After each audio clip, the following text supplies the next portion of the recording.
So, I warmly welcome you all in this exciting training of Python programming, and I will guarantee you that after this training you will be master in Python programming from basic to advanced. So, before starting this training, I want to give you few insight about myself to you. That my name is Muhammad Asim, and I will be your trainer for this Python training program. And I'm having more than 5 years of experience in IT industry, and almost all of my experience comes in data science, data analytics and strategy industry. So that's about me.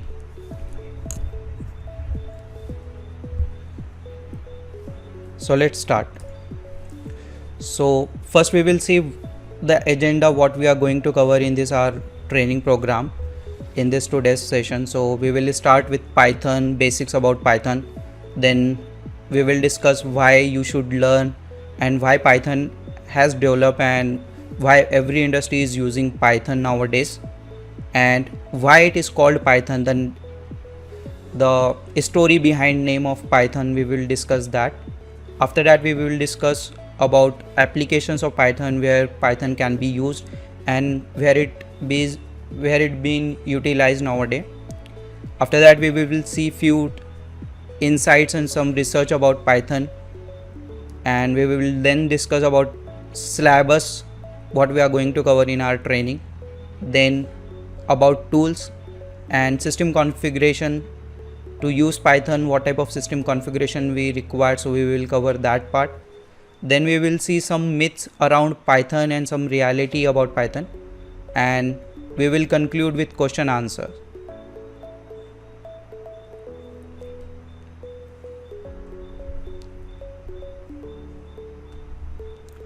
So let's start. So everyone is clear with the agenda?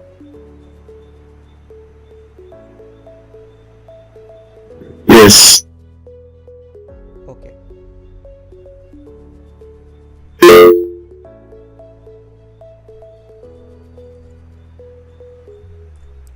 So the very first question, do you know what's the most demanding programming language in current times? Python. Yes, Yes. absolutely right.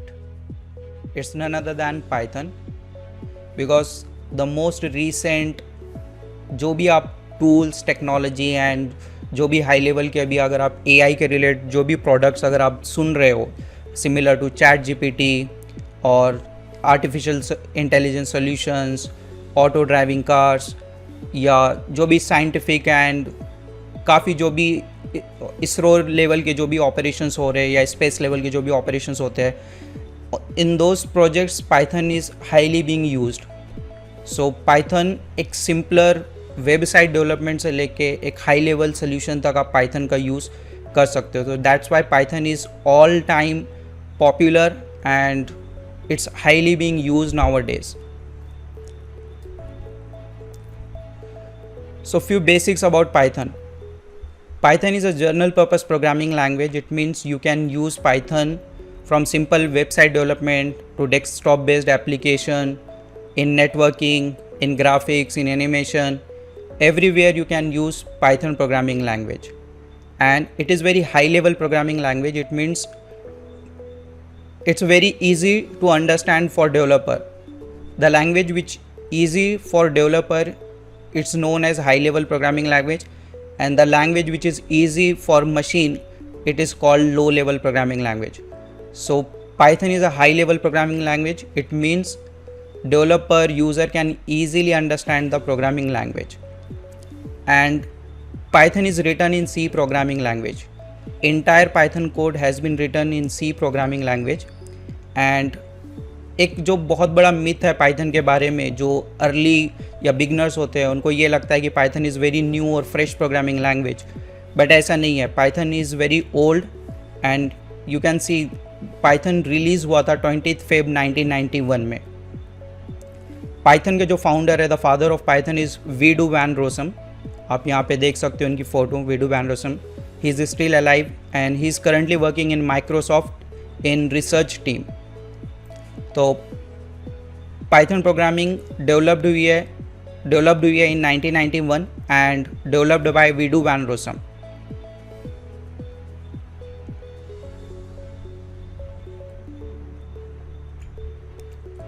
But why Python? If अगर आप लोगों को थोड़ी सी understanding होगी programming language के बारे में या नहीं भी, तो अगर जैसा कि आप देख रहे हो कि Python is written in C programming language, it means Python से पहले बहुत सारी प्रोग्रामिंग लैंग्वेज मार्केट में अवेलेबल थी, जैसा कि C, COBOL, C++, BCPL, Algo.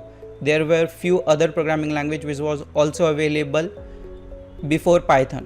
But Python क्यों बना? मतलब अगर हम लोग इसकी हिस्ट्री को जानने की कोशिश करें, because we are trying to learn from very scratch, तो ये भी हमको अंडरस्टैंड करना बहुत ज़रूरी है कि पाइथन क्यों डेवलप हुआ था.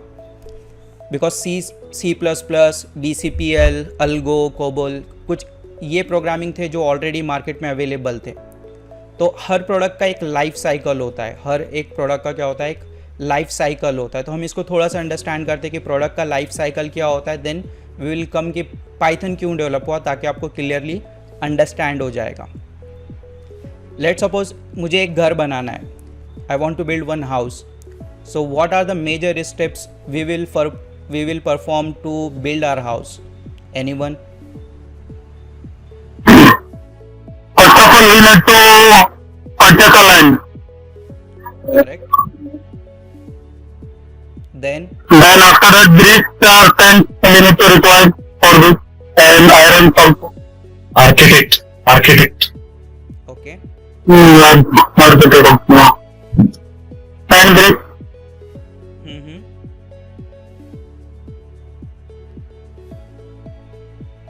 I can't directly purchase all the equipment or all the resources or material for the house. If I have land, first I will decide what I need to create, how many bedrooms, how many halls or kitchen, or what type of means कितने floor का बनाना है, that I will try to incorporate. कभी भी हम कोई भी product या एक घर बनाते हो तो सबसे पहली हमारी स्टेप्स होती है कि हम सबसे पहले हमारी रिक्वायरमेंट को समझते हैं कि मेरे पास प्रॉपर्टी कितनी है, मुझे कितने रूम का घर बनाना है, कितने हॉल रखना है अंदर, कितने फ्लोर का बनाना है, लिफ्ट रखना है या नहीं रखना है. तो हम पहले बैठ के पूरी क्या करते हैं, उसकी प्लानिंग करते हैं, पूरी उसको समझते हैं कि हमको क्या बनाना है. देन हम डायरेक्टली हम नहीं बनाते उसको, हम किसी एक आर्किटेक्ट के पास से, किसी इंजीनियर के पास से, सिविल इंजीनियर को हम कांटेक्ट करते हैं, उसके पास से हम उसको हमारी रिक्वायरमेंट देते हैं. देन वो हमको डायरेक्टली घर बना के देता है क्या? Then what happens? Anyone? We create the design first. Correct. We create the design first on paper. And then if we think this is not the right and it requires few changes, so then we redesign it. We tell our engineer to redesign it for us and he redesign for us. Correct?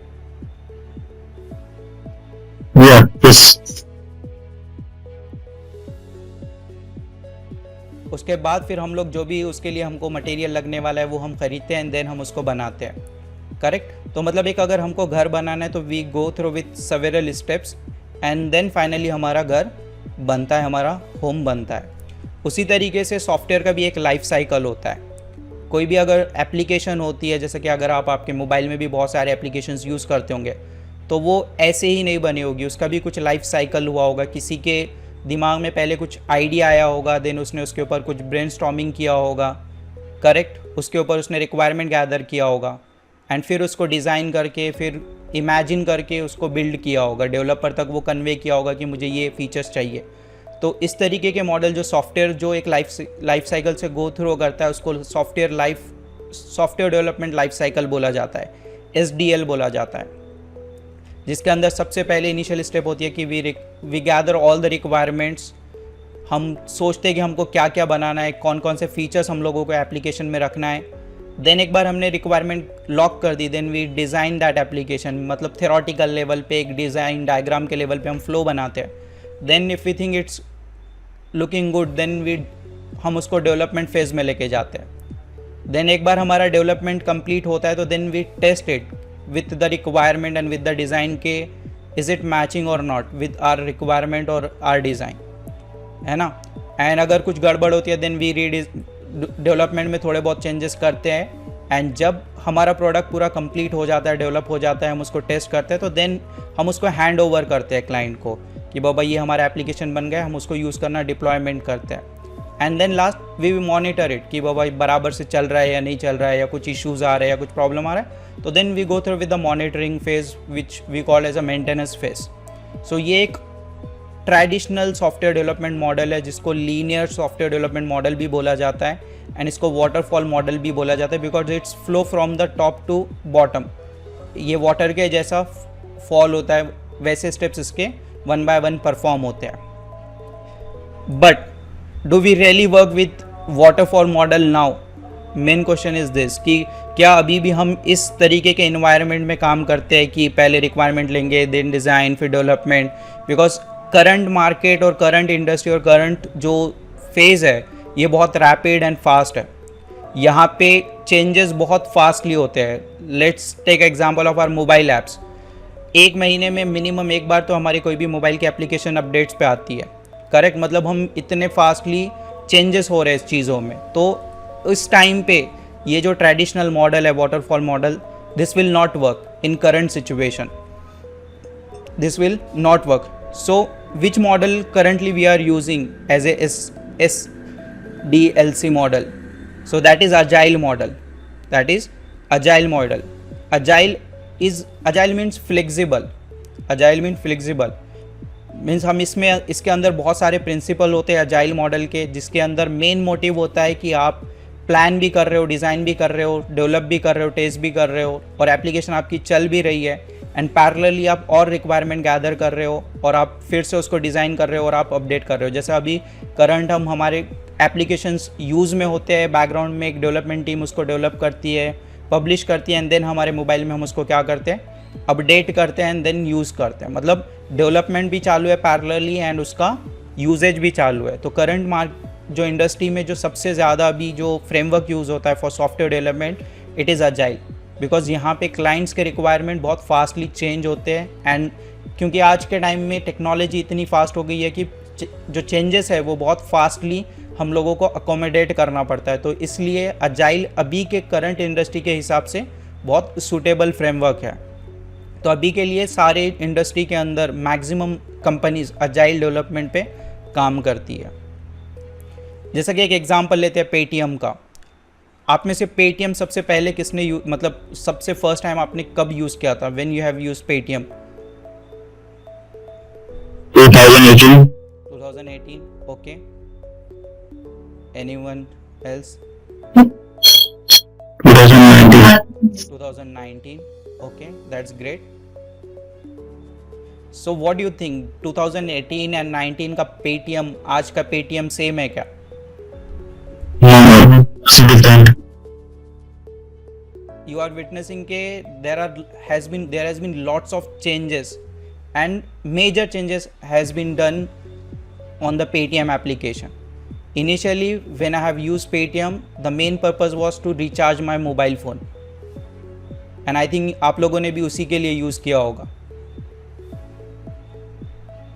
But nowadays in Paytm, आप Paytm की application अगर आप देखोगे तो आप वहाँ पे shopping कर सकते हो, आप वहाँ पे बैंकिंग के रिलेटेड टास्क कर सकते हो, रेलवे एयरलाइन टिकट्स बुक कर सकते हो, बस टिकट्स बुक कर सकते हो, इन्वेस्टमेंट प्लान कर सकते हो, म्यूचुअल फंड कर सकते हो वहाँ पे। मतलब हर ऐप ये जो फीचर्स है ये ऐड ऑन होते चल रहे हैं, डे बाय डे वहाँ पे क्या हो रहा है, फीचर्स ऐड ऑन हो रहे हैं।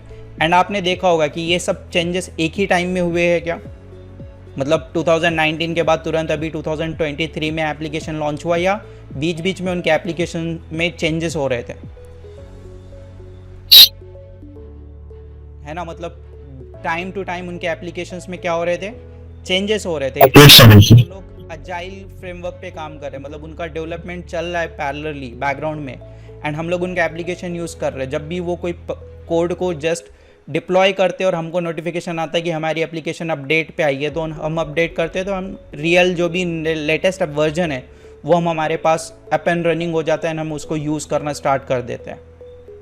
सो इसकी वजह से, अजाइल की वजह से क्या होता है, या अजाइल के अंदर ही एक फ्लेवर है जैसे कि डेवऑप्स भी बहुत को रिलेट करता है इससे। तो इससे क्या होता है कि आपका डेवलपमेंट भी चलता है एंड आपके यूज़र को जो यूज़र एक्सपीरियंस रहता है उसमें कोई चेंजेस नहीं आते हैं, है ना। तो आईटी इंडस्ट्री इस इटरेटिव मॉडल पे चलती है। यहाँ पे मतलब कोई भी प्रोडक्ट एक बार आने के बाद वो फिक्स नहीं हो जाता है, कभी भी first product will not be your final product. मतलब हमेशा यहाँ पे क्या होगा, चेंजेस आएगा। जैसे चैट जीपीटी आया, चैट जीपीटी 3 आया, देन 4 आ रहा है, देन ऐसे वर्जन्स क्या हो रहे हैं उसके बढ़ते जा रहे हैं, मतलब हम अपडेट होते चलते हैं। तो उसी तरीके से जब इनिशियली, अब back to the programming language हम लोग आते हैं कि हमने ये जो मैंने अभी कॉन्सेप्ट बताया आपको, मेरा मेन मोटिव ये था कि हम लोग जो वर्क करते हैं वो इटरेटिव मॉडल पे करते हैं। मतलब हम हमेशा इम्प्रोवाइज़ करते हैं, प्रोडक्ट्स को क्या करते हैं, हमेशा उसको बेटर बनाते हैं। मतलब ऐसा नहीं कि एक बार प्रोडक्ट बना दिया और ख़त्म हो गया काम, हमेशा हमको उसको मार्केट की रिक्वायरमेंट के हिसाब से अपडेटेड करना पड़ता है। तो उसी तरीके से अगर हम प्रोग्रामिंग की बात की जाए तो मार्केट में सबसे पहली जो प्रोग्रामिंग लैंग्वेज आई थी, अगर हम थोड़ा हिस्टोरिकल जाए तो सबसे फर्स्ट प्रोग्रामिंग लैंग्वेज थी Algo programming language.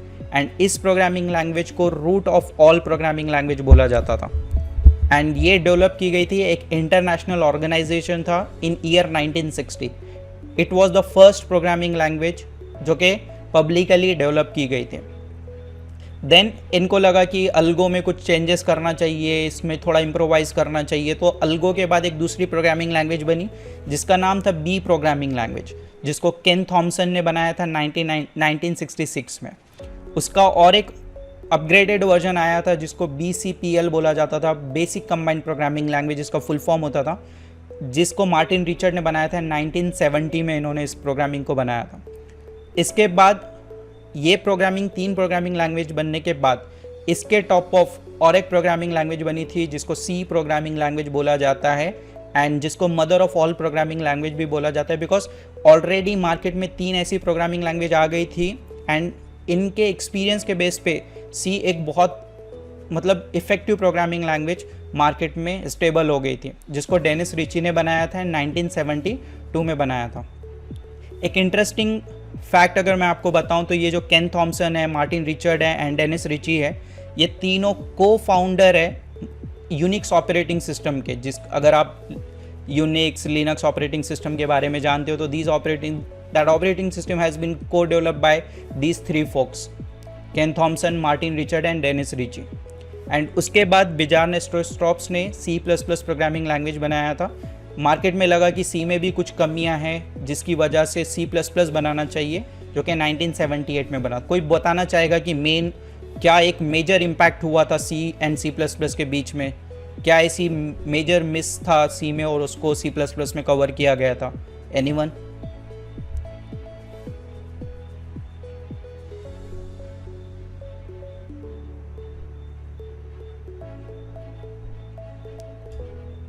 Anyone? You can guess it. You can try it. Object oriented. Very good, very good. C was a procedure-oriented programming. Procedure means it was function-based programming language. But C++ comes with object-oriented concept. C with the classes. So major जो concept था, जो major जो difference था, C में जो है procedure-oriented programming का concept था, and C++ में classes का कंसेप्ट आया था। तो C++ object oriented programming use की जाती थी। ओके, एंड लकीली पाइथन में आप दोनों भी है। पाइथन आप प्रोसीजर ओरिएंटेड प्रोग्रामिंग की तरह भी यूज़ कर सकते हो एंड C++ जैसा आप उसको ऑब्जेक्ट ओरिएंटेड प्रोग्रामिंग की तरह भी यूज़ कर सकते हो। तो इसके बाद अभी जैसा कि हम हिस्ट्री में 1960 से लेके 1978 तक आ गए और हमको पता चला कि ये 5 प्रोग्रामिंग लैंग्वेज काफ़ी डिमांडिंग एंड काफ़ी पॉपुलर बनी थी इस टाइम में। तो इसके बाद भी पाइथन क्यों बना? मतलब मेजर क्वेश्चन अभी अगर आप सोचोगे कि ये इतने प्रोग्रामिंग लैंग्वेज थे, सो पाइथन क्यों बना? तो एक इंटरेस्टिंग फैक्ट आपको बताता हूँ कि बहुत सारे लोगों को एक मिसकंसेप्शन रहता है कि शायद जावा इज़ को रिलेटेड विद पाइथन और पाइथन इज़ को रिलेटेड विद जावा। ऐसा कुछ भी नहीं है। जब ये प्रोग्रामिंग लैंग्वेज 1978 में बन गई थी, उसके बाद 2 अलग अलग डेवलपर्स, 2 अलग अलग कंपनी को ऐसा लगा कि C and C++ is still incomplete और उनको उसके अंदर और भी चेंजेस करना चाहिए, उसको सिंप्लीफाई करना चाहिए। तो इस वजह से 1985 से लेके 1990 के बीच में इन 5 ईयर्स में दो अलग अलग देशों के अंदर, दो अलग अलग कंट्री के अंदर, दो अलग अलग company and developer was working on two different project. One team was working for Java and one team is working for Python. दो टीम अलग अलग प्रोजेक्ट्स पे काम कर रही थी. ये दोनों को कोई आइडिया नहीं था कि जावा बन रहा है या पाइथन वालों को ये बन रहा है. ऐसा कोई भी इनका कोई क्लू नहीं था इनको. जावा इनिशियली जो बनी थी वो सन माइक्रो सिस्टम कंपनी बना रही थी और इनका मेन मोटिव था कि इनको एक हार्डवेयर सेटअप के लिए ये प्रोजेक्ट बनाना था, ये प्रोग्रामिंग लैंग्वेज बनाना था हार्डवेयर ऑपरेटिंग सिस्टम के लिए एंड स्पेशली सेटअप बॉक्स के लिए, टीवी के सेटअप बॉक्स के लिए उनको ये प्रोग्रामिंग बनाना था. बट देन आफ्टर ये थोड़ा सा फेमस हो गई और इसका यूज़ काफ़ी जेनरिक तरीके से यूज़ होने लगा. तो पाइथन का क्या मोटिव था, पाइथन को क्या ऐसा लग रहा था, पाइथन के फाउंडर विडू वैन रोसम को ऐसा क्या लग रहा था कि पाइथन क्यों बनना चाहिए. तो in his mind there was two ideas. First कि मुझे वन स्टेप सोल्यूशन बनाना है. मुझे अगर ऑब्जेक्ट ओरिएंटेड कंसेप्ट यूज़ करना है तो भी पाइथन यूज़ करना है, अगर प्रोसीजर ओरिएंटेड प्रोग्रामिंग यूज़ करना है तभी मैं पाइथन यूज़ करूँगा, अगर मुझे हार्डवेयर के लिए प्रोग्रामिंग बनाना है तो मुझे पाइथन यूज़ करना है. मतलब कुछ भी अगर मुझे काम करना है तो there should be only one option, one programming language which can serve all the purpose. So उनके माइंड में एक आइडिया था कि इनको वन स्टेप सोल्यूशन बनाना है या वन स्टॉप सोल्यूशन बनाना है जिसके अंदर सारा काम हो सके, एक प्रोग्रामिंग में सारा काम हो सके. But at the same time उनका जो दूसरा विजन था, जो दूसरा आइडिया था उसके पीछे, वो ये था at the same time it should be easy and fun living for developer. मतलब डेवलपर जब पाइथन प्रोग्रामिंग यूज़ करे तो उनको क्या हो कि ये प्रोग्रामिंग बहुत फन लविंग और ईजी लगे. ओके मतलब दो आइडिया थे. एक तो ये भी था कि वन स्टेप सोल्यूशन सारी फीचर चाहिए but at the same time उनको इसको कॉम्प्लेक्स भी नहीं करना था, उनको उसको ईजी एंड फन लविंग बनाना था.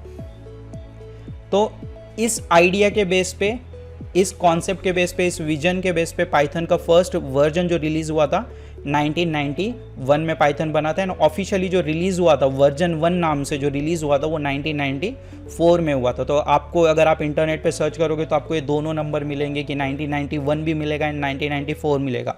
तो पाइथन लॉन्च तो हो गया था, रिलीज़ हो गया था 1991 में, but version 1 was release in 1994.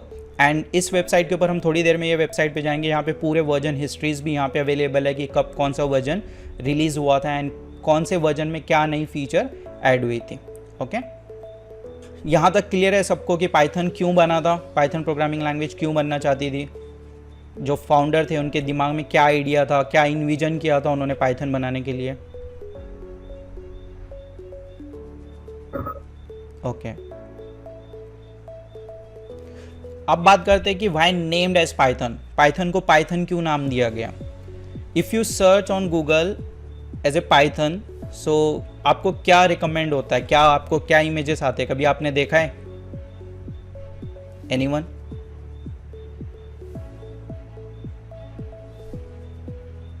Python,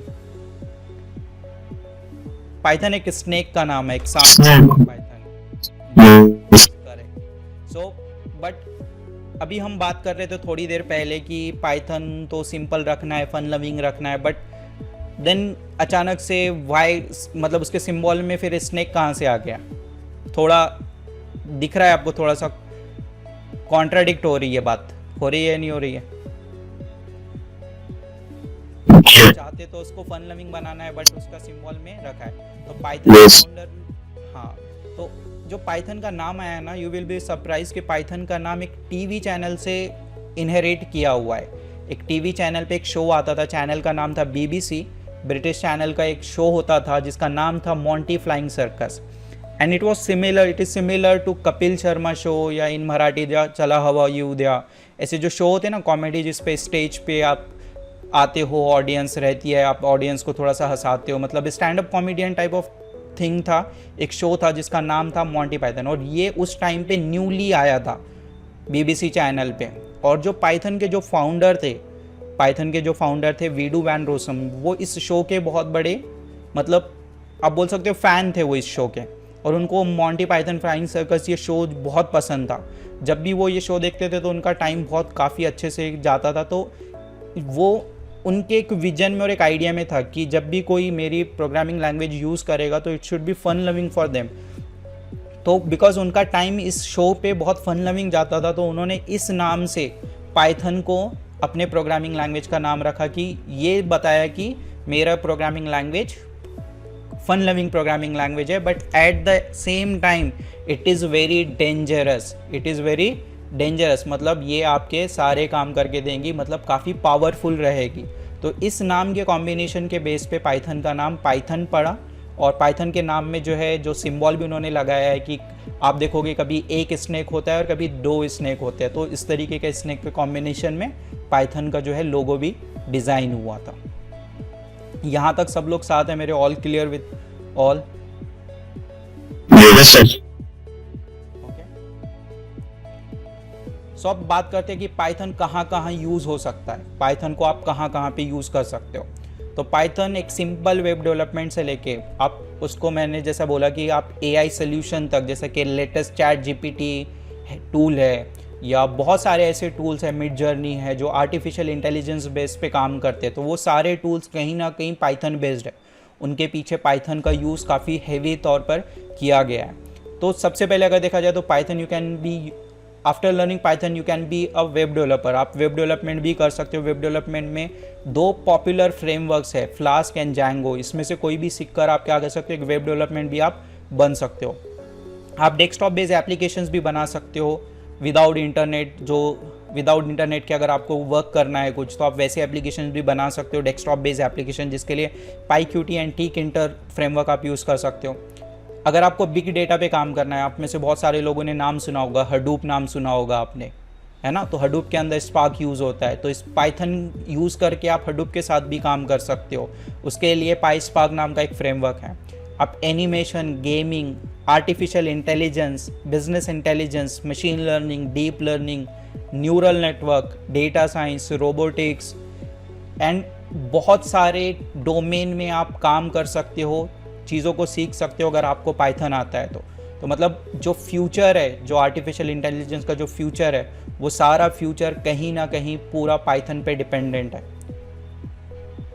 क्योंकि जो भी ऑटोमेशन बिल्ड होगा उसके लिए आप पाइथन प्रोग्रामिंग का यूज़ करोगे। Python will be the core component and core programming for that project. Okay, तो पाइथन के एप्लीकेशंस आप एक सिंपल एप्लीकेशन से एक आप कॉम्प्लेक्स अल्गोरिदम तक की आप एप्लीकेशंस पाइथन के अंदर डिज़ाइन कर सकते हो।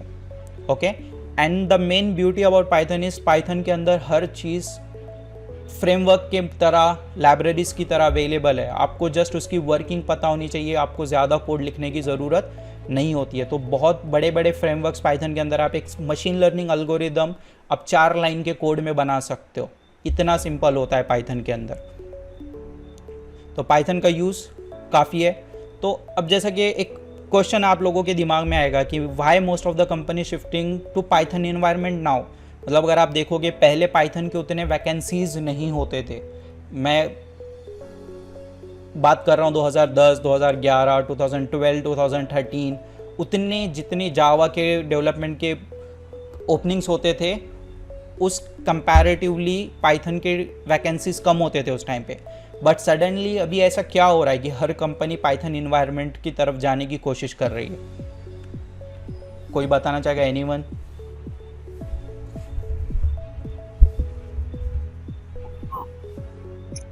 Easy to learn and fast output. Automations. Easy to learn, good. Automations. Automation means we can perform automation or we can do automation in Python, correct? Any other?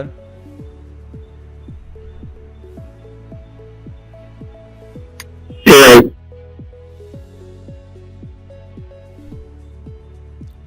आपने अभी last कुछ ही साल में आर्टिफिशियल इंटेलिजेंस के term को काफ़ी सुना होगा, क्योंकि ये टर्म्स 2010 से पहले उतना यूज़ नहीं होता था। ये टर्म्स ज़्यादातर सिर्फ और सिर्फ रिसर्च पेपर्स में यूज़ होता था। Data science, data analytics, machine learning या न्यूरल नेटवर्क, ये जो सारे कॉन्सेप्ट्स होते थे ये R&D आपको सिर्फ रिसर्च लिटरेचर पेपर्स में दिखते थे। बट ये सारे पेपर्स, ये सारे जो टर्म्स है, ये इंडस्ट्री में यूज़ करना आफ्टर 2010 काफ़ी ज़्यादा हुआ है।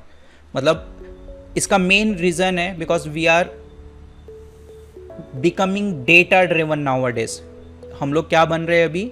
डेटा ड्रिवन बन रहे हैं। अगर आप एक सिंपल सी कोई भी एप्लीकेशन देखोगे तो वो आपको भरपूर एनालिटिक्स बताती है कि आप मतलब आपने कितना टाइम किस एप्लीकेशन पे यूज़ किया है, आपके मोबाइल आपको एनालिटिक्स बता रहे हैं। आप क्रिकेट गेम देख रहे हो, फुटबॉल गेम देख रहे हो, आपको मल्टीपल एनालिसिस दिखेंगे हर प्लेयर के बारे में, उसके स्ट्रेंथ्स, उसकी वीकनेस, मल्टीपल डायग्राम्स। आप कोई न्यूज़ चैनल देखोगे तो आपको वहाँ पे ग्राफ्स, बाय चार्ट्स दिखेंगे।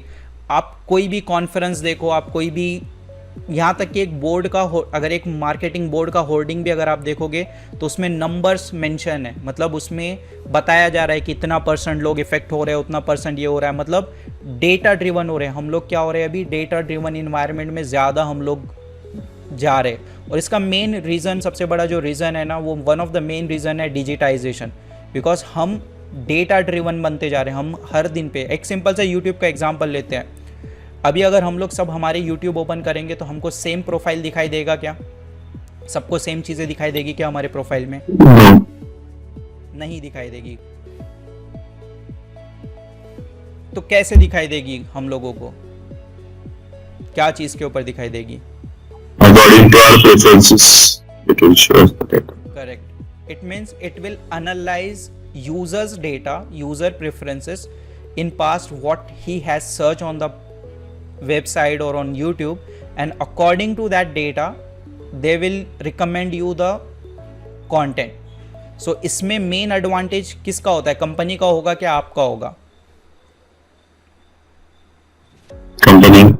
कंपनी का। बिकॉज आपको जो पसंद है, आपको जो अच्छा लग रहा है, आपने 4-5 वीडियो जाके लाइक कर दिए और उसके बाद क्योंकि यूट्यूब को पता चल गया, यूट्यूब के एल्गोरिदम को पता चल गया कि ये यूज़र का ये प्रेफरेंस है, तो उस तरीके के कंटेंट अगर आपको यूट्यूब दिखाएगा तो यूट्यूब पे आप कंटेंट देख रहे हो। और यूट्यूब पे जितना टाइम आप देखोगे, यूट्यूब फ्री नहीं है, YouTube charge your time. YouTube क्या चार्ज करता है आपसे? टाइम चार्ज करता है। Because the more you invest your time in YouTube they will earn, है ना। मतलब अगर आप जितने वहाँ पे टाइम स्पेंड करोगे उतने एडवर्टाइजमेंट आपको आएंगे और उतने एडवर्टाइजमेंट के पैसे से यूट्यूब क्या करेगा? रेवेन्यू यूट्यूब का जनरेट होगा। सेम विद द इंस्टाग्राम पे भी अगर आप जाते हो तो आपको रील्स जो दिखाई देते हैं वो आपके प्रेफरेंस के ऊपर दिखाई देते हैं।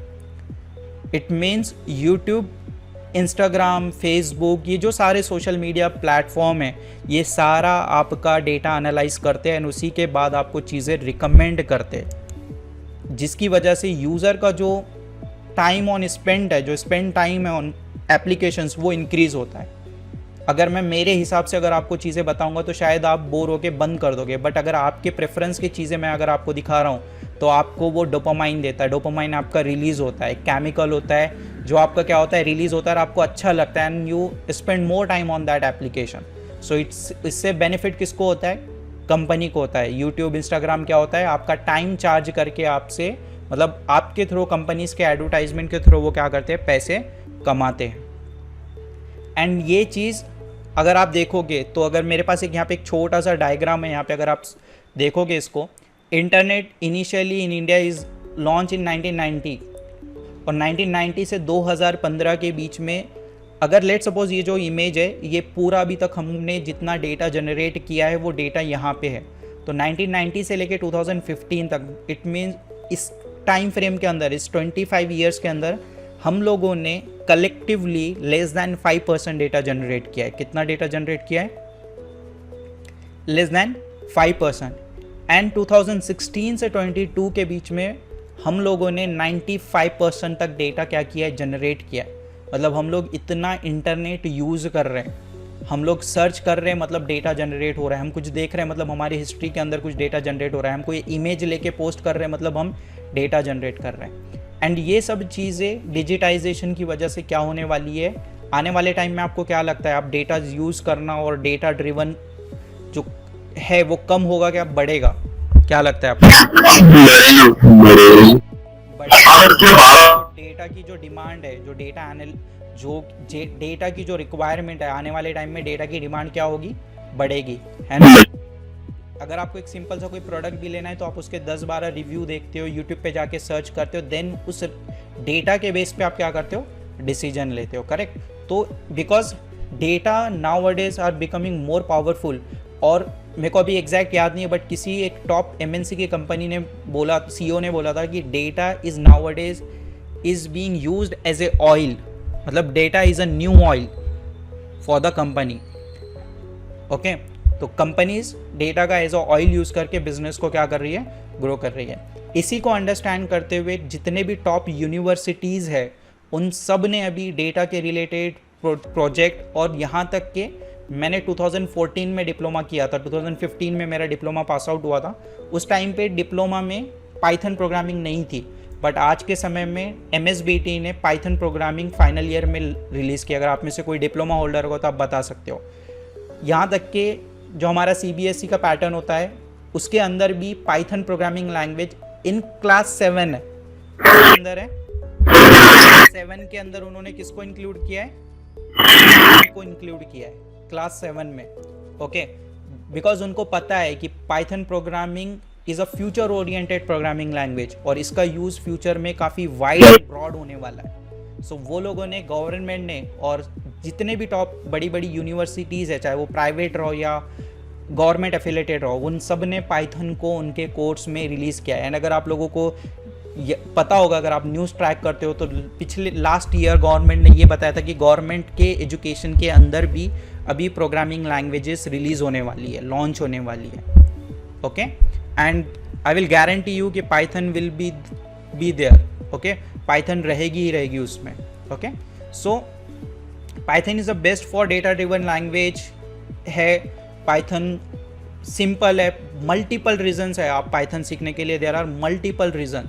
तो मैं कुछ रीजंस आपको बताता हूँ कि जैसे कि सबसे पहला है, Python is very simple programming language, it is very simple to understand. तो एक छोटा सा एग्जांपल लेता हूँ, एक comparison between C++ and Java and Python, कि अगर मुझे एक सिंपल सा प्रोग्राम अगर एक रन करना है एक C प्रोग्राम में या किसी भी प्रोग्रामिंग लैंग्वेज में, हेलो वर्ल्ड का, तो अगर आप देखोगे यहाँ पे C के अंदर आपको मिनिमम 7 to 8 लाइन्स का कोड लिखना पड़ेगा। Same with C++। जावा के अंदर 4 to 5 लाइन्स का आपको कोड लिखना पड़ेगा। आपको ये कर्ली ब्रेसेस का आपको ध्यान में रखना पड़ेगा, अगर एक भी चीज़ मिस हो जाएगी तो आपको एरर आ जाएगा। बट इन पाइथन आपको सिर्फ 1 लाइन का कोड लिखना है। मतलब जो काम आप C++ जावा में इट विल, मतलब जिस काम के लिए आपको मोर देन 100 लाइन्स का कोड लगेगा, Python will do it in just for 4 or 5 lines of code. Okay, मतलब अगर आपको एक एल्गोरिदम अगर इम्प्लीमेंट करना है जावा में, तो it will minimum cost you around 100 lines of code, but in Python you can do it in just 4 to 5 lines of code. तो इतना गैप है। तो जब किसी चीज़ को अगर आप कर रहे हो, मतलब आपके लिए सिंपल है करने के लिए, तो व्हाट यू थिंक आपका इसमें क्या क्या बेनिफिट हो रहा है, कंपनी के लिए क्या क्या बेनिफिट हो रहा है?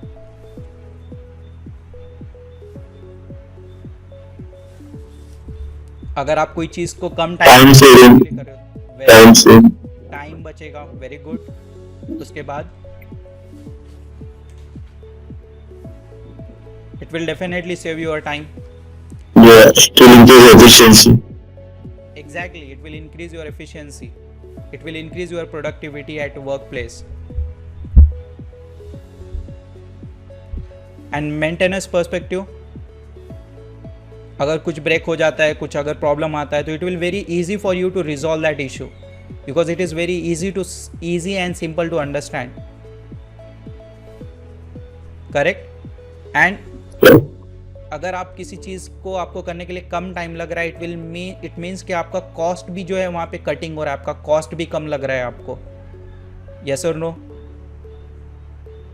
Yes. मतलब एक प्रोजेक्ट को अगर मुझे जावा में करना है, it is costing me around 4 month, and वो सेम प्रोजेक्ट मैं अगर पाइथन में कर रहा हूँ, अगर it is costing me around 1 month, then मेरा 3 month का सेविंग हो रहा है ना।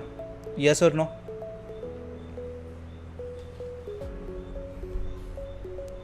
Yes. है ना? So it require less development time, just few lines of code can do magic. And the main advantage in Python is there are huge number of libraries are available which can work for you. Like if you want to perform some numerical calculation, there is NumPy programming libraries available where you can do number of number related operation. If you want to process the data, there is one library named as Panda. Library you can perform number of operation to process your data, to clean your data.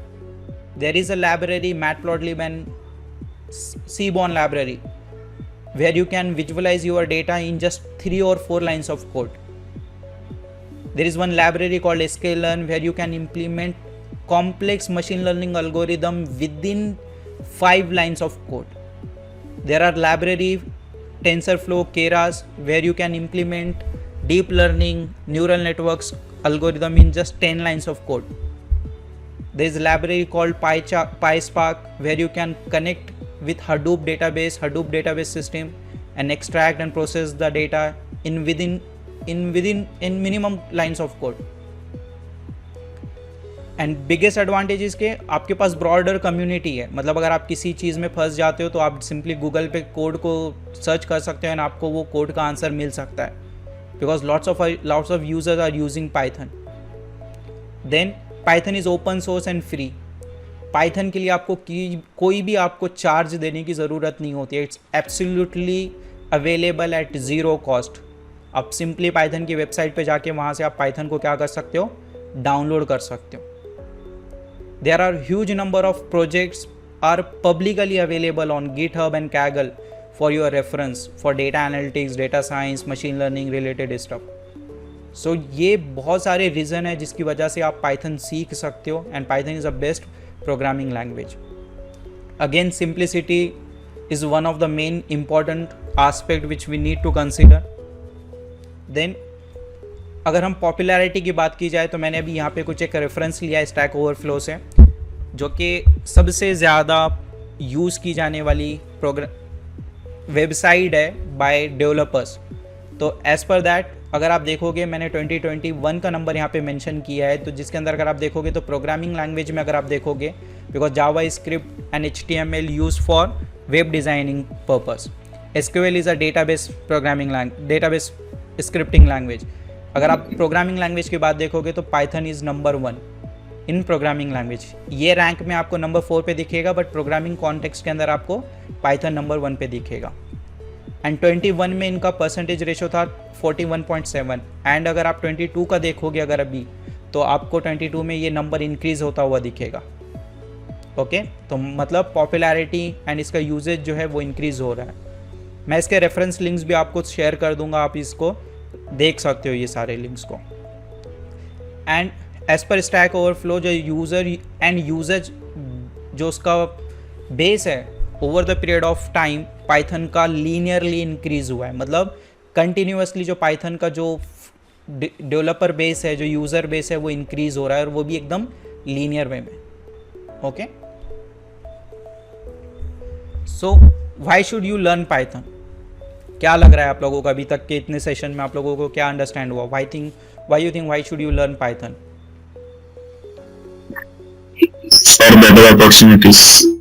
Yeah, great.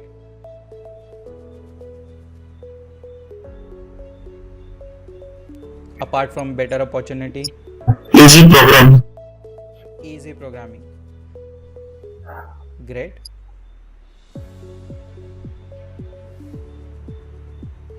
Easy to learn. It means you can start your career very easily in IT. If you think कि बाबा ज़्यादा complexity पे नहीं जाना है at start level, so Python can be the good option for you as well. So easy for learning है, जैसा कि हम लोगों ने डिस्कस किया कि काफ़ी आप बड़े बड़े कोड को, प्रॉब्लम्स को आप काफ़ी ईजीली क्या कर सकते हो, पाइथन में ईजीली सॉल्व कर सकते हो. पाइथन हर इंडस्ट्री में यूज़ होता है, बिकॉज हमने देखा कि पाइथन इज़ हाईली को related with data driven environment, and data her industry में है. चाहे आप एक सेल्स इंडस्ट्री में चले जाओ, आप चलो ई कॉमर्स में चले जाओ, तो आप जितने प्रोडक्ट खरीदते हो उतना आप अमेज़ॉन पे से जितने प्रोडक्ट खरीदोगे उसकी एंट्री उतनी वहाँ पे सेव होगी. मतलब उतना डेटा जनरेट हो रहा है. मतलब आप डेटा का यूज़ ई कॉमर्स इंडस्ट्री में भी कर सकते हो. आप डेटा का यूज़ हेल्थ केयर इंडस्ट्री में भी कर सकते हो कि बड़े लेवल के, जो लार्ज लेवल के जो हॉस्पिटल्स होते हैं, वहाँ पे डेटा जो पेशेंट्स आते हैं उनकी डिटेल्स सेव होती है, उनका ट्रीटमेंट सेव होता है कि उनको क्या ट्रीटमेंट दिया, तो वहाँ पे भी डेटा काफ़ी हाई लेवल पे जनरेट होता है. वहाँ पे आप यूज़ कर सकते हो, एंड उस डेटा का यूज़ करके उसके ऊपर आप एनालिसिस करके AI बेस्ड सॉल्यूशंस क्रिएट कर सकते हो. तो वो भी आपके लिए एक अपॉर्चुनिटी है. Same with the logistic industry.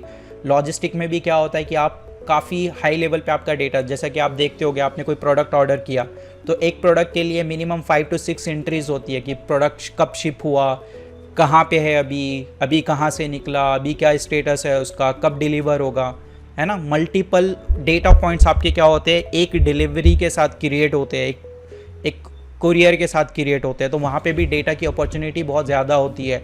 Data बहुत हाई फ्रिक्वेंटली वहाँ पे क्या होता है, वॉल्यूम में क्रिएट होता है। तो उसमें भी आप सप्लाई चेन में भी आप क्या कर सकते हो, यूज़ कर सकते हो। तो उसके अलावा जो सबसे बड़ा मार्केट है वो है फाइनेंस मार्केट, जहाँ पे बैंकिंग सेक्टर आता है। मतलब बैंकिंग के अंदर आप एक दिन में अगर आप जैसा कि देखते हो, आप यूपीआई के बेसिस पे अगर आप कोई मतलब टियर 1 टियर 2 सिटी में हो, तो अगर आप एक चाय भी पीते हो तो आप वहाँ पे यूपीआई के बेस पे ट्रांजेक्शन करते हो।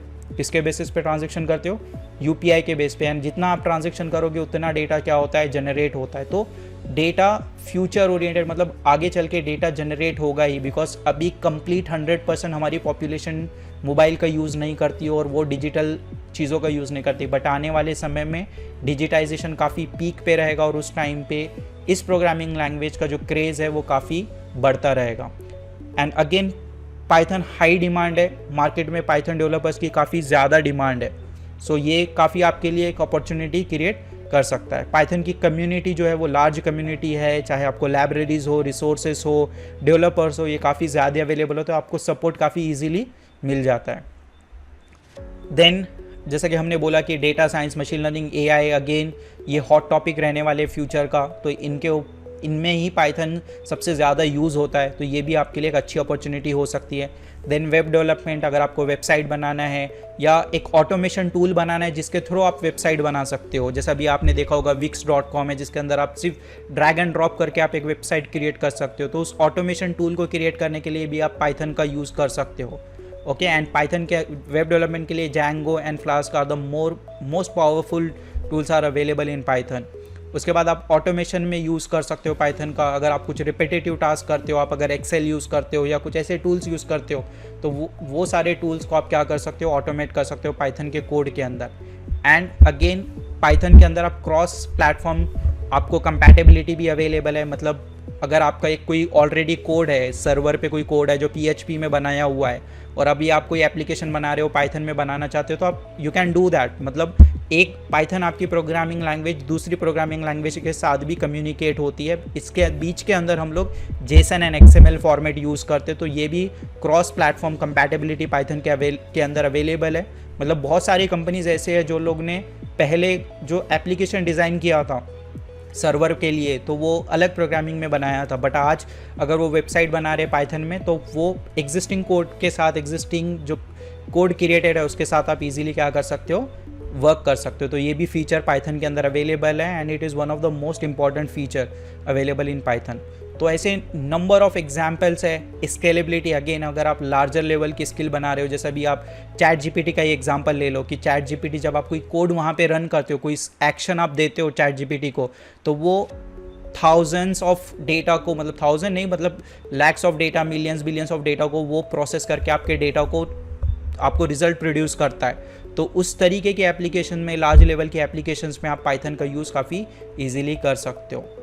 एंड अगेन अब ये सब चीज़ें तो सब सही है, एक साइड पे है, बट अगर हम सब ये सब चीज़ें कर रहे हैं तो मार्केट में इसकी डिमांड भी है, मार्केट में इसका डोमिनेंस भी है। एंड सबसे मेन चीज़ जो हम लोग देखते हैं वो होता है salary, because everyone works for, मतलब मैं काम करूँगा, टेक्नोलॉजी सीखूंगा, but at the same time उससे मुझे कुछ एक इनकम भी जनरेट होना चाहिए। And Python can give you a lucrative salary, because आप समझ सकते हो कि जो हॉट टॉपिक्स है, जो अभी ट्रेंडिंग टॉपिक्स है, वो सारे अगर आप पाइथन के अंदर कर रहे हो, तो पाइथन के अंदर आपको बहुत बड़ा मार्केट है, बहुत हाई डिमांड पाइथन के अंदर अवेलेबल है। अगर अभी मैं जैसे अभी हम थोड़ी देर में गूगल पे एक सर्च करेंगे, अगर आप देखोगे कि पाइथन के लिए अभी एक्टिव जॉब आज के टाइम पे 1.5 मिलियन जॉब्स अवेलेबल है अभी के टाइम पे। अगर आप जस्ट गूगल पे जाके सर्च करोगे, और मैं जस्ट एक प्लेटफॉर्म की बात कर रहा हूँ कि नौकरी.com पे करंटली पाइथन डेवलपर्स के लिए 1.5 मिलियन जॉब अवेलेबल है।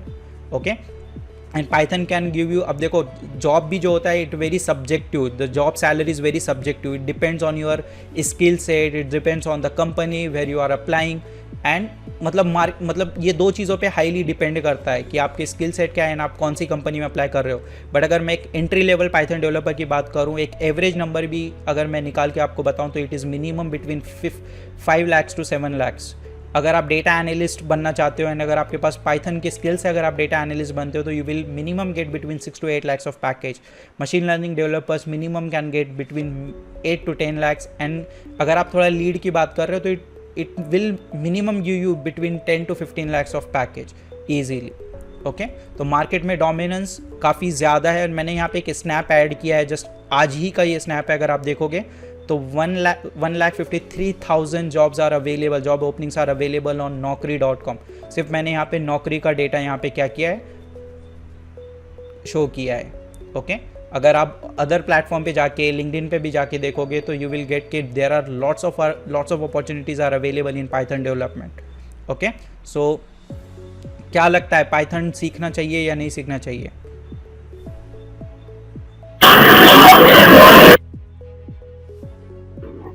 डेफिनेटली सीखना चाहिए. यस, सीखना चाहिए. And the main reason is कि digitization, because digital India and सिर्फ ये डिजिटल इंडिया तक ही रिस्ट्रिक्ट नहीं है. क्या लगता है बाकी के देश भी डिजिटल होंगे क्या नहीं होंगे?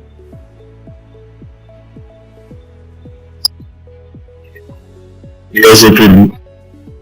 एंड जितना कंट्रीज डेटा ड्रिवन होंगे, जितना डिजिटल वहाँ पे डिजिटाइजेशन आएगा. डिजिटाइजेशन का मतलब जो चीज़ पहले मैनुअल होती थी, एक नोटबुक पे होती थी, आज अगर वो चीज़ ऑनलाइन उसका डेटा अगर प्रोसेस हो रहा है और वो सेव हो रहा है, इट मीन्स कि वो डिजिटल है. जैसा कि डिजिटाइजेशन से बहुत सारे आपको बेनिफिट ऑफर होते हैं. जैसा कि अगर आप एक सिम कार्ड पहले परचेस करने जाते थे तो इट विल मिनिमम कॉस्ट के बाबा 7 to 8 days आपको उस सिम कार्ड को एक्टिवेशन होने के लिए लगते थे. मिनिमम 2 to 3 days लगते थे. यस और नो? अगर आप एक सिम कार्ड एक्टिवेट करना चाहते थे. Yes, sir. नहीं, बट नाउअडेज आपके जस्ट फिंगरप्रिंट पे आप उसको क्या कर पा सकते हो, एक्टिवेट करा सकते हो. आप जस्ट जाओगे, फिंगरप्रिंट दोगे, सिम कार्ड लोगे, पैसे दोगे, आपका सिम कार्ड एक्टिवेट हो जाएगा. आपकी अटेंडेंस, पहले नोटबुक पे अटेंडेंस कैप्चर होती थी, आज के टाइम पे अगर आप देखोगे तो जस्ट फिंगरप्रिंट पे आप अटेंडेंस कैप्चर करते हो. कहीं कहीं आप फेशियल एक्सप्रेशन के बेसिस पे आप क्या करते हो, आपकी अटेंडेंस कैप्चर करते हो.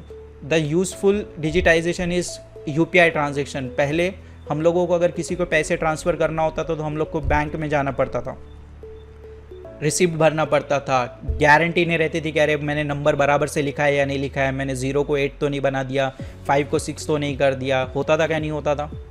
जब रिसिप्ट भरते थे लगता था क्या नहीं रहता था कि बराबर से जाएगा कि नहीं जाएगा उसके अकाउंट में पैसा, है ना. और उतनी भीड़ में हम लोग क्यू में लग के पैसे भरते थे. बट डिजिटाइजेशन की वजह से क्या हो गया आज कि हम लोग घर पे बैठे बैठे किसी को पैसे ट्रांसफ़र करते हो. ट्रांसफ़र करने से पहले हमको उसका नाम भी पता चल जाता है यूपीआई पे कि उसका रिसीवर का नाम क्या है. फिर भी हम लोग कभी कभी 1 रुपया ट्रांसफ़र करके भी देखते कि वो ट्रांसफ़र हुआ है या नहीं हुआ है. करते कि नहीं करते ऐसा? यस. तो ये सब डिजिटाइजेशन जितना होगा उतना डेटा जनरेट होगा, उतना एनालिटिक्स के लिए, बिजनेस इंटेलिजेंस के लिए, आर्टिफिशियल इंटेलिजेंस का क्रेज़ बढ़ेगा मार्केट में. और इन सब के एनालिटिक्स करने के लिए इनके बैकबोन इसका क्या रहेगा? इसका बैकबोन कौन सी प्रोग्रामिंग रहेगी इसके लिए? पाइथन रहेगी. बिकॉज पाइथन के अंदर आप डेटा एनालिटिक्स भी कर सकते हो, आप वेबसाइट भी बना सकते हो, आप उसको एनिमेशन भी दे सकते हो, आप उसको सर्वर पे भी लेके जा सकते हो, उसको आप एल्गोरिदम भी बना सकते हो. You can do all these things in just using one language and that is Python programming language. Okay, तो जो फ्यूचर ओरिएंटेड प्रोग्रामिंग लैंग्वेज है ये सीखना बहुत ज़रूरी है. And Python is one of them programming language जो फ्यूचर ओरिएंटेड प्रोग्रामिंग लैंग्वेज है. एंड इसका यूज़ करके काफ़ी कुछ ऑटोमेशन आगे चल के होगा. ओके, सो हमारी ट्रेनिंग के अंदर हम अभी तो अब हमने एक बार रिवाइज करते क्विकली देखते कि हम लोगों ने क्या क्या देखा अभी तक. एंड देन हम देखते कि हम हमारे ट्रेनिंग के अंदर क्या क्या चीज़ें कवर करने वाले हैं. एंड फिर हम उसको क्वेश्चन आंसर लेंगे हम. एंड फिर उसके बाद हम लोग रैप अप करते हैं. ओके, अभी तक यहाँ तक जितना हुआ इसमें सभी को क्लियर है?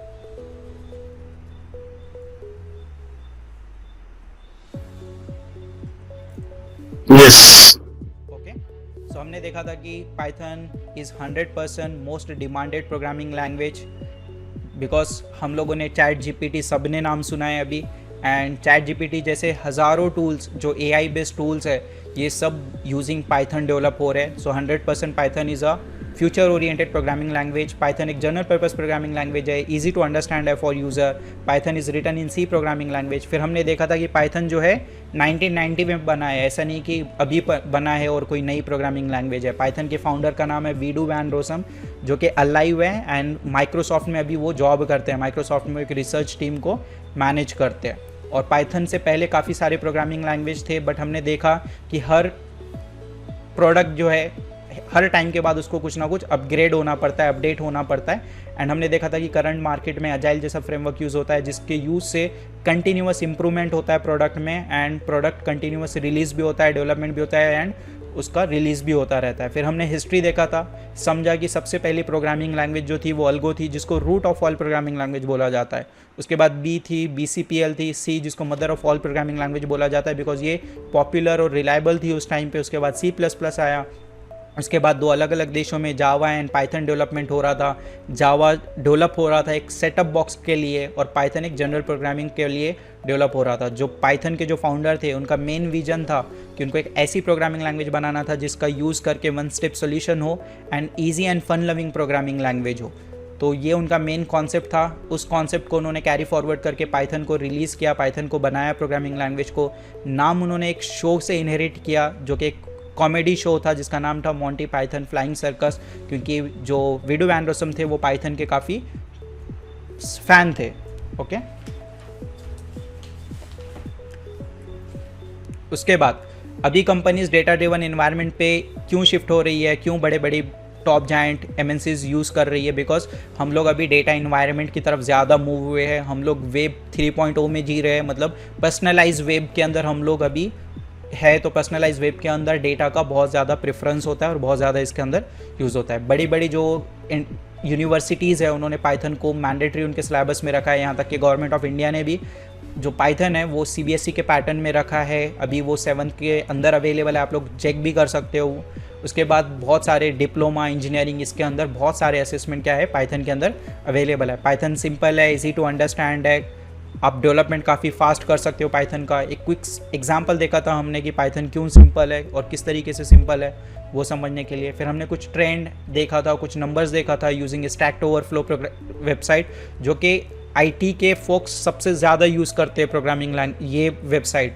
वहाँ के हमने ट्रेंड देखे थे, वहाँ का यूज़र बेस और यूजेज ट्रेंड को हमने एनालाइज़ किया था कि पाइथन कंटिन्यूअस लीनियर वे में क्या हो रहा है, इंप्रूवमेंट हो रहा है। उसके बाद हमने कुछ रीजंस देखे थे कि क्यों पाइथन सीखना चाहिए और हमको क्यों डिसीजन लेना चाहिए कि हमको पाइथन सीखना चाहिए और क्या हमारे लिए मेन रीजंस है पाइथन सीखने के लिए। वो सारे रीजंस हमने देखा था कि हम उसको सिंपल टू कॉम्प्लेक्स डेवलपमेंट के लिए यूज़ कर सकते हैं, ऑटोमेशन में यूज़ कर सकते हैं, क्रॉस प्लेटफॉर्म के लिए यूज़ कर सकते हैं। एंड अपॉर्चुनिटीज़ काफ़ी ज़्यादा है पाइथन के अंदर अवेलेबल। मार्केट में डिमांड ज़्यादा है, मार्केट में स्किल्ड पाइथन डेवलपर की रिक्वायरमेंट ज़्यादा है, बट सप्लाई उतना अवेलेबल है नहीं। Okay, because proper guidance and proper training में कहीं ना कहीं गैप है। एंड हमने एक चीज़ को समझा कि जितना हम डिजिटल ग्रो करेंगे उतना डिजिटाइजेशन जितना बढ़ेगा, analytics, BI, machine learning, data science, artificial intelligence, ये सब इंक्रीज़ होगा, इनका यूजेज इंक्रीज़ होगा। और वहाँ पे सोल्यूशन बनाने के लिए हम लोगों को प्रोग्रामिंग लैंग्वेज जैसे पाइथन वहाँ पे यूज़ करना पड़ेगा। तो हमारी जो ट्रेनिंग का जो सिलेबस रहेगा, आई थिंक आप लोगों को ये सिलेबस मिल गया होगा। आपने जब इस कोर्स को इनरोल किया था वहाँ पर आपको PDF में मिला होगा। अदरवाइज़ हमारी टीम आपको ये जो सिलेबस है वो आपको शेयर करेगी। और जो लोगों ने इनरोल नहीं किया है, डायरेक्टली ये सेशन को ज्वाइन किया है, तो उनको मैं रिकमेंड करूंगा कि वो लोग हमारे जो टीम है उससे कांटेक्ट करें। मैं नंबर लास्ट में शेयर करता हूं ताकि आपके पास ये सारी चीज़ें अवेलेबल हो। तो हम एकदम हिस्ट्री से चालू करेंगे, इंट्रोडक्शन, पाइथन के एप्लीकेशन, पाइथन के एडवांटेजेस क्या है, eight the same time Python के लिमिटेशन क्या है वो भी हम समझने की कोशिश करेंगे। देन पाइथन के अंदर हम लोग इंस्टॉलेशन करेंगे ऐसे टूल्स का जो टूल्स हम यूज़ करने वाले, जैसा पाइथन का आइडियली है, पाइचार्म है, एनाकोंडा है। तो ये 3 टूल्स हम हाईली यूज़ करने वाले हैं। उसके बाद हम कीवर्ड्स क्या होते हैं पाइथन के अंदर, डेटा टाइप क्या होता है, स्टैटिक डायनामिक डेटा टाइप क्या होता है, naming convention, rules of writing code, एक कोड को किस तरीके से लिखा जाता है वो हम समझने की कोशिश करेंगे। फिर कुछ string, list, tuple, dictionary set, function, lambda function, control structure, ये सारी चीज़ें हम डिटेल में समझेंगे with multiple examples. Her concept के मिनिमम 5 एग्जांपल्स लेने की हम लोग ट्राई करेंगे कि एग्जांपल्स ले, और वो भी रियल टाइम एग्जांपल्स ले जो मैंने इंडस्ट्री में काम करते टाइम पे जॉब किया है। उसके बाद टाइप कास्टिंग, कमेंट्स, फिर प्रोसीजर ओरिएंटेड प्रोग्रामिंग जो सी जिसके लिए पॉपुलर है वो कंसेप्ट क्या है, फिर ऑब्जेक्ट ओरिएंटेड प्रोग्रामिंग जैसे कि C++, जावा जिसके लिए फेमस है, वो कॉन्सेप्ट्स हम कवर करेंगे। Classes, object, encapsulation, abstraction, polymorphism, inheritance और उसके मल्टीपल इनहेरिटेंस के जो टाइप्स है वो देखेंगे।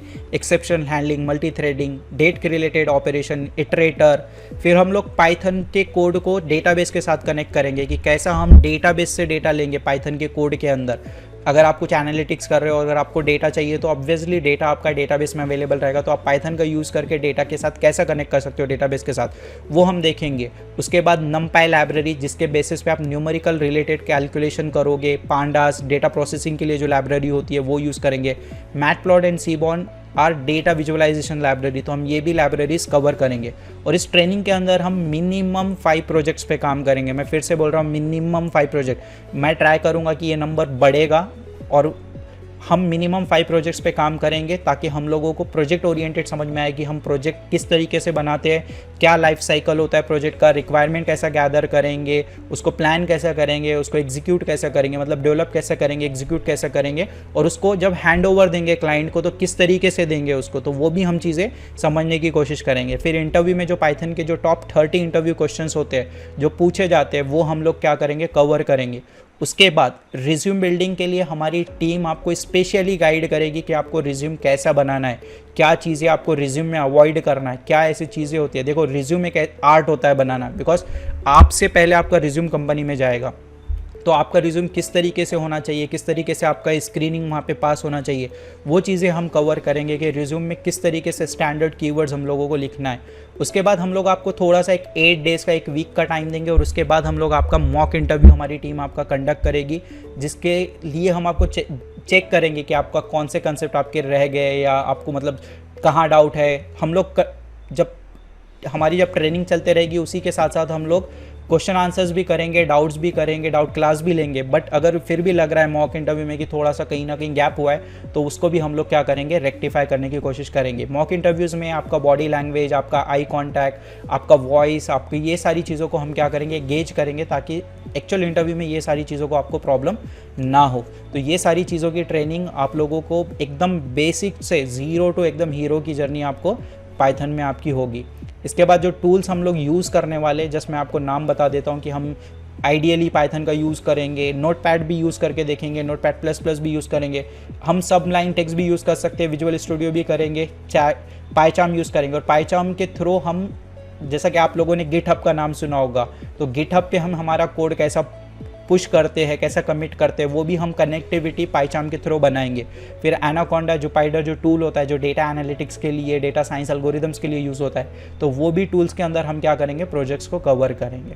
तो ये टूल्स का यूज़ होगा। और ट्रस्ट मी, ये सारा मतलब जो ऑपरेशन होंगे, पाइथन इतना लाइट वेट है कि आपका अगर 1 GB रैम भी रहेगा तो आपके लैपटॉप में कोई प्रॉब्लम नहीं आएगी। अगर आपकी जो रोम है, आपकी हार्ड डिस्क 120 GB भी है, तो पाइथन ईजिली वहाँ पे आपका वर्क करेगा, बिकॉज पाइथन बहुत सिंपल, ईजी इंस्टॉलेशन और बहुत लाइट वेट होता है। जो पाइथन का एडिटर होता है ना, वो लेस दैन 30 MB का होता है। कितना होता है? 30 एडिटर का 30 MB के लेस दैन होता है। तो ये भी टूल का हम यूज़ करेंगे। एनाकोंडा का भी यूज़ करेंगे, और एनाकोंडा 700 MB का होता है, तो ये भी टूल का हम यूज़ करके हमारे प्रोजेक्ट्स करेंगे। ओके। और लास्ट में हम कुछ मिथ्स हम पाइथन के बारे में देखना चाहेंगे कि जो मार्केट में थोड़ा सा, जिन लोगों को थोड़ा प्रॉपर नॉलेज नहीं होता है, वो लोग थोड़े से मिथ इसके पाइथन के बताते हैं। जैसा कि सबसे पहला तो मिथ होता है कि Python is a new language. आपको क्या लग रहा है, पाइथन न्यू लैंग्वेज है या कब बनी है पाइथन?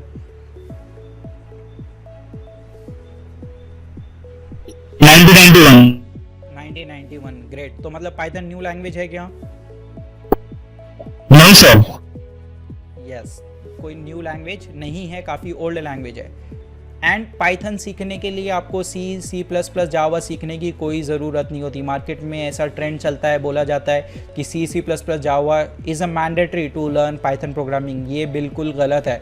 पाइथन सीखने के लिए आपको कोई भी इसकी ज़रूरत नहीं होती है।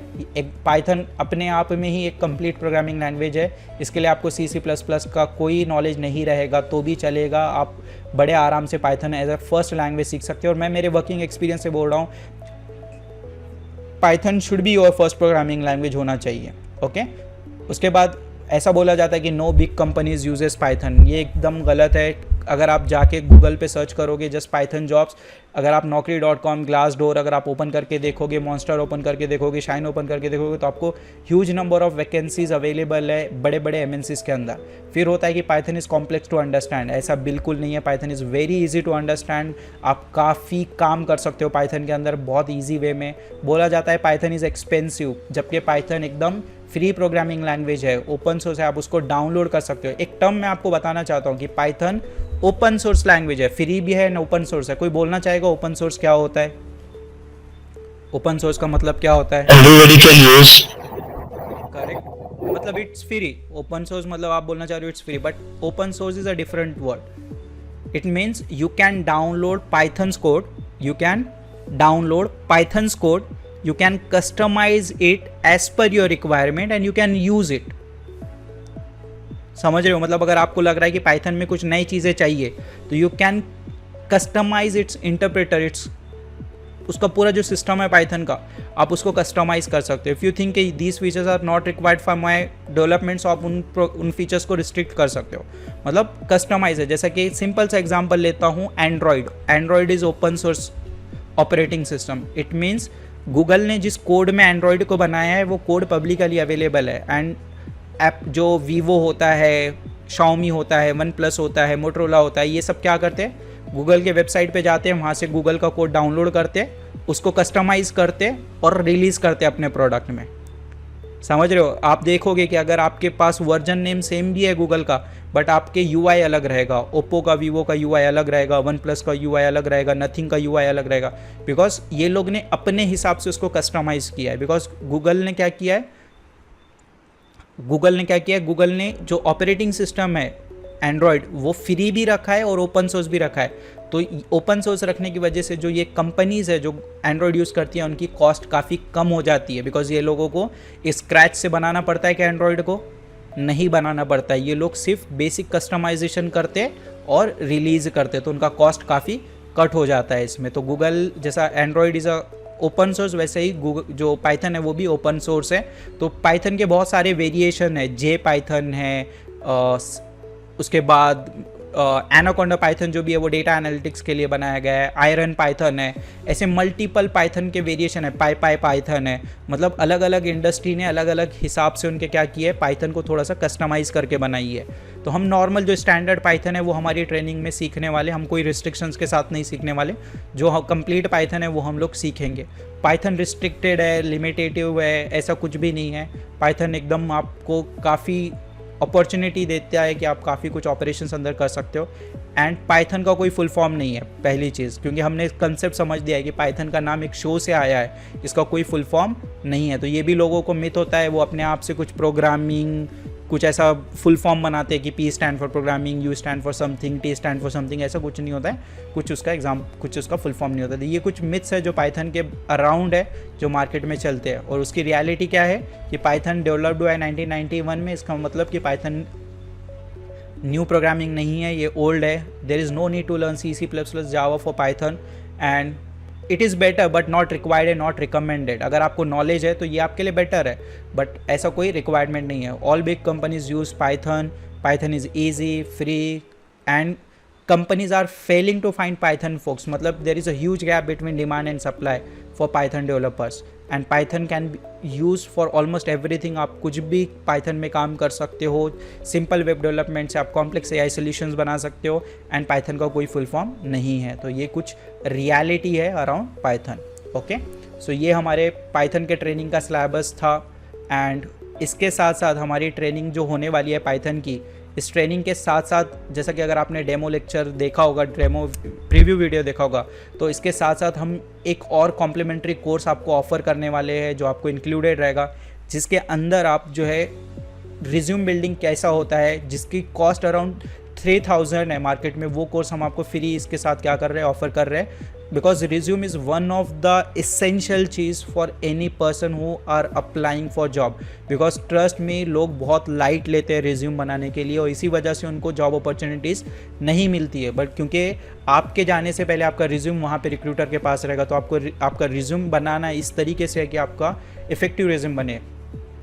एक सर्वे के हिसाब से एक HR एक रिज्यूम को जस्ट फॉर 8 सेकंड देखता है। कितने सेकंड देखता है? 8 सेकंड।